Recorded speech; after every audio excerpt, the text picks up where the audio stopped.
Once again, I am amazed at the quote-unquote foresight of Western politicians. I recently heard Natalia Narochnitskaya use an apt epithet to describe those who are now making key decisions in the West. Collective Greta Thunberg. And it's hard to disagree with her, because when their politicians first started raising the issue of introducing a ceiling on oil prices, even based on open-source information, it was clear, even to those not too immersed in the topic, that this idea would not work. How did ours break through that ceiling? 1. A tanker fleet of 100 tankers was purchased to transport Russian oil. According to the Financial Times, the number of unnamed or new buyers on the registers has risen.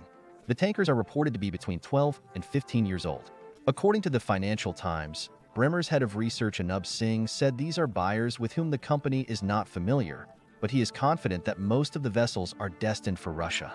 Second, the new reinsurer of tankers with Russian oil will be a structure owned by the Russian Central Bank. The Russian National Reinsurance Company RNPC, whose shares are also owned by the central bank, will take over the functions of most foreign companies that used to do this. Third, the Ministry of Industry and Trade has proposed to allow transportation of gas, oil, and coal along the Northern Sea Route. Fourth, Russian-made Aframax-class oil tankers are being built at the new Zvezda shipbuilding complex in the town of Bolshoy Kamen. Here it is past the 23rd year, and we can summarize some of the results.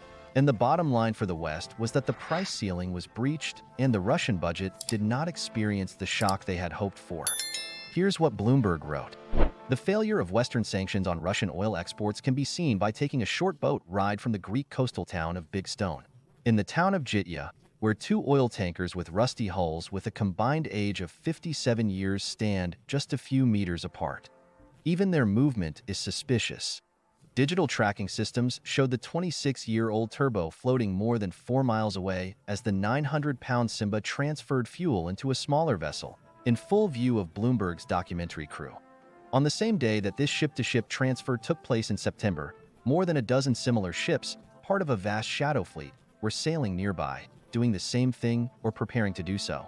The sanctions agreement negotiated a year ago, recognized to cut Kremlin funding, included a cap on Russian oil prices up to $1 million. By $60 a barrel by sea. Instead, it has created a lucrative business for a multitude of traders and shipping companies that are hard to trace.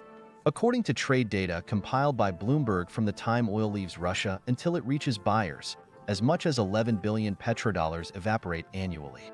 Russia's revenue from its main tax sources of petrodollars nearly doubled between April and October, according to Bloomberg calculations. Russia's net oil revenues of $11.3 billion in October accounted for 31% of the total, the country's net budget revenues for the month. Here's a chart showing how Russia's oil revenues are recovering. Note that the decline in Russia's income in the above chart from mid-22 to mid-23 was not the result of Western sanctions and the introduction of a price ceiling, but was due to the decline in the price of oil on the world market. So what did the West gain from the introduction of an oil price ceiling? As we've said before, only losses. Previously, the bulk of Russian oil was handled by a small group of superpowered traders operating in places like London and Geneva. Vital Group, Trafigura Group, and one other company were the dominant forces. In 2021, they exported approximately 40% of the country's Euros oil. These companies publicly stopped trading Russian crude oil when the prospect of sanctions became a reality. They have been replaced by an army of smaller, harder-to-trace organizations with unclear affiliations and headquarters from Hong Kong to Dubai. Bloomberg reporters tried to identify who the insurer of the two tankers Turbo and Simbo is, and found that they were among at least 9 vessels insured against risks, including oil spills and collisions by Continental PNI. Continental has a phone number in Estonia and an address in the Marshall Islands, but no record of any individuals involved with the company or financial information about it. The person who answered the phone in Estonia asked that inquiries be sent by email. Subsequent emails requesting comment were ignored. Several officials working in the shipping insurance industry said they had never heard of Continental PNI and that they had been unable to find information about the firm. In short, they never found any data on who the insurer of these ships was. Russia has a shady navy and shady insurers. Yes, breaking through the oil price ceiling is costing us some money. According to reporters, $11 billion annually. This is the so-called supply spread, the difference between price and revenue. Part of this amount represents legitimate transportation costs, and the other part is additional premium income from anonymous traders or unknown shipping companies. for risk and additional actions, such as transferring oil from tanker to tanker, to be continued. Still, they admit, Moscow's monthly oil export revenue is greater now than it was before all the events that began in 2022, underscoring the failure of the measures taken by the collective Greta Thunberg. I would also like to talk about a few positive developments not related to oil. Russia has been the world leader in wheat exports for 8 years in a row, and our position continues to strengthen. In 2023, Russia maintained its leadership and set a new world record for shipments. For the first time in recent history, Russia came out on top in 2016, and since then it has not conceded it to anyone. Moreover, there are all the prerequisites for maintaining this leadership for many years to come. Based on industry sources, Russian wheat exports in 2023 were between 51 and 55 million tons. The results of the other countries are much more modest. Australia's exports totaled 29 million, Canada 26, the US 18, Ukraine 16, France 13.5. At the end of February 2024, Russia extended its streak of monthly leadership in wheat exports to a record 19 months from August 2022. Our previous achievement was 17 months from August 2017 to December 2018.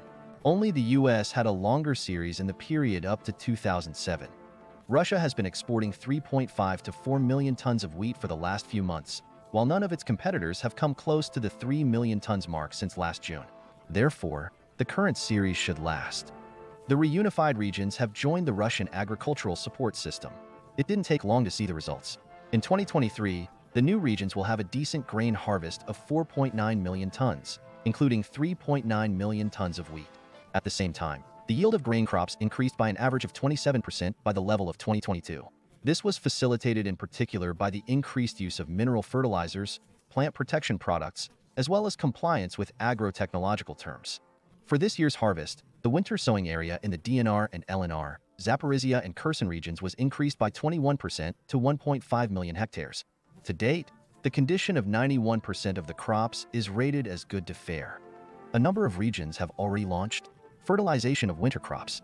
In addition to grains, local producers increased volumes in many other areas last year. In particular, 93,000 tons of vegetable oil, 162,000 tons of flour, 175,000 tons of bread and bakery products, 19,000 tons of sausage, about 94,000 tons of meat, and 31,000 tons of dairy products were received. The positive trend is also expected to continue in the current year. This year, 4.5 billion rubles are envisaged for the support of agribusiness enterprises of new territories. Of that, 2.5 billion rubles were received by regional budgets in February.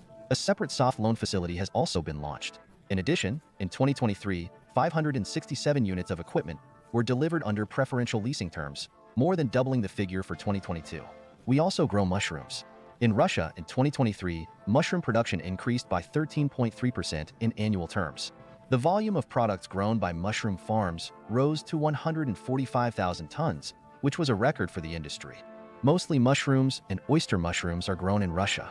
The ministry reports that mushroom farming is currently one of the popular areas of work of Russian agrarians. The industry is developing due to state support measures, including investment loans. Such loans allow large enterprises to be launched. In recent years, 85 mushroom farms have sprung up in the country.